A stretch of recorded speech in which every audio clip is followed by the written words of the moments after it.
Good evening, Mr. Hurd. Oh, I'm sorry you're not here. Anyway, you should come here. We're very friendly people. Durango's a great place. My name is George Foster. I live in 81301, so I'm one of your constituents. I'm here because I am terrified at the prospect of America losing its leading status in the world in science and technology.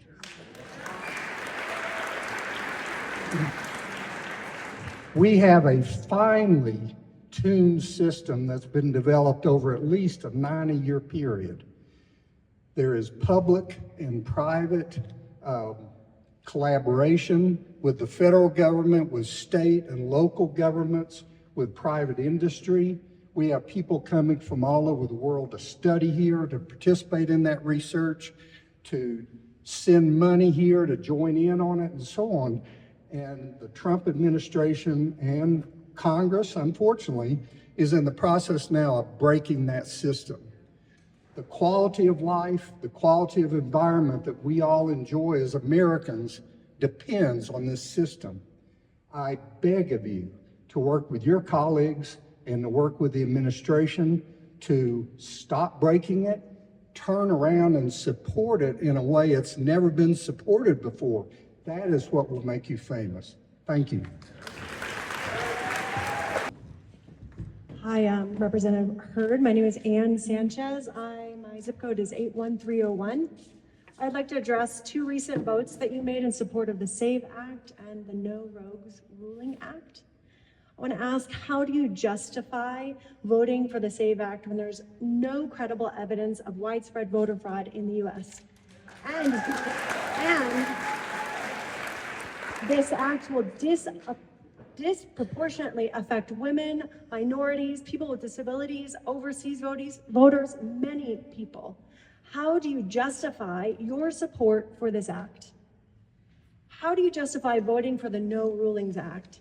That is clear violation of our democracy. That is an authoritarian attempt to rewrite our federal judiciary system and block the necessary systems of checks and balances. I really want to know, how do you justify your support of that act? As a person that you represent, I ask you to reevaluate how these bills affect your constituents, how they affect your family, how they affect your neighbors, how they affect our community, how we work and live and are together peacefully, lovingly, caringly, how we affect each other, how we help each other. How is this affecting us and you? I expect that you stand up. I expected that you would stand up and oppose these types of measures. They are unconstitutional acts that take away our rights instead of protecting them. I expected you as our representative to protect our rights. Thank you. Hello, Representative Hurd. My name is Mary Ellen Finley. Friends know me as Emmy. You can call me Emmy. And I live in Durango, 81301. Sir, I support all of the issues other people have talked about, supporting science, supporting our national parks. But I think the main crisis we're facing right now is that we need you to defend, as the previous speaker said, the Constitution of America. That's what you were saying. If you look at history, which again, I know you're an educated, intelligent person, dictators are often elected, as Mr. Trump was, and then they are enabled by supporting government bodies, such as we are currently witnessing the House and the Senate do. That's how dictatorships happen. And so you need to look deeply inside yourself and see if you want to support that, or if you want to support the Constitution, which is what we didn't, probably most of us vote for you, but what you swore that you would do. So this is about you and the current Congress deciding if you will stand back and allow America to fall into a dictatorship, or if you will stand and fight for the Constitution that you swore to uphold. I wanted to just bring up a couple points if I have time, and there's so many, but some of the glaring ones are fight the administration's open defiance of the court, including the Supreme Court. demand the return of Mr. Obregón Garcia, and the other Venezuelan refugees who were disappeared without process. That is what a dictator does. Black vans show up in the middle of the night and you are gone. That's not America. If Mr. Trump will not do that, please start impeachment proceedings. It's our only...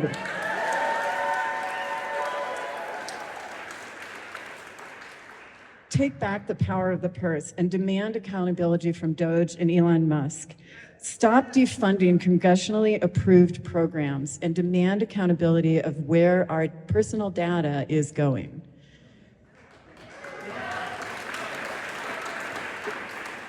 Protect free speech. Stop deporting student activists for exercising their constitutionally guaranteed rights of free speech.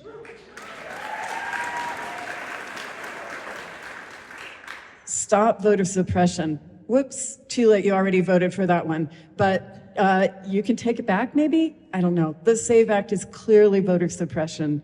Please, if any, I don't know what to do now that you've already voted for it. You were elected as a moderate, but you have voted with Mr. Trump on over 90% of the time. Please support all of your district, not just the very slim, I believe, minority of people who are supporting Trump's agenda to ruin America. Thank you so much, Mr. Hurd. Hi there, Representative Hurd. My name is Melissa Reitman. I'm a constituent from 81301. May not be as articulate because I'm flying from the seat of my pants, but one of the biggest grifts going on right now, aside from the administration and Elon Musk, is the MAHA movement, which is not making anything healthy again. And my ask is that you verbally denounce the Health and Human Services Director, who is full of lies and conspiracy theories and nothing and worried about dyes in food, which, yeah, okay, you can worry about dyes in food, but meanwhile, the people checking and getting rid of the lead in the water have been fired. There is studies for cancer research, women's studies across the board that are being defunded, colleges that are being defunded. We had millions of people die from COVID because of misinformation and disinformation and not able to get vaccines. And he is pushing that same thing. Bird flu, measles, another COVID outbreak, who knows what's coming next? No one is coming for us. No one is coming for us. We may not even have those vaccines. So you need to denounce him, get him out of office, get someone there who is going to be there for public health to keep us safe. Your misinformation about autism is dangerous. The FDA is not going to be inspecting our foods, so we're going to have listeria outbreaks like crazy. People are going to suffer and people are going to die, and because of the way you are voting, they will not even have the health care needed for them to take care of themselves.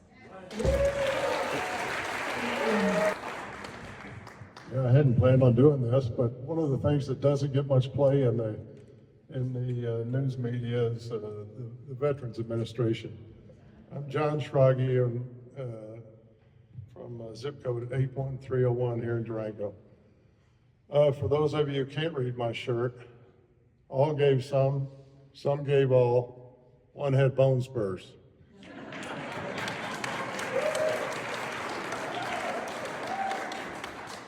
The VA today is understaffed. As an example, in January, I had a hearing aid that was having some problems, so I sent it off to the VA early January. I got it back last week.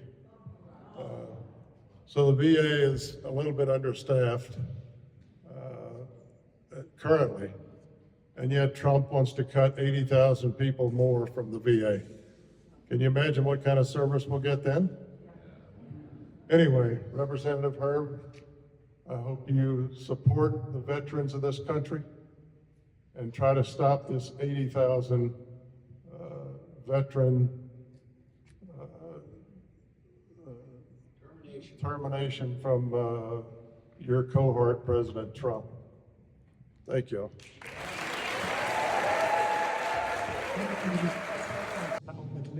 I've lived in La Plata County for 48 years.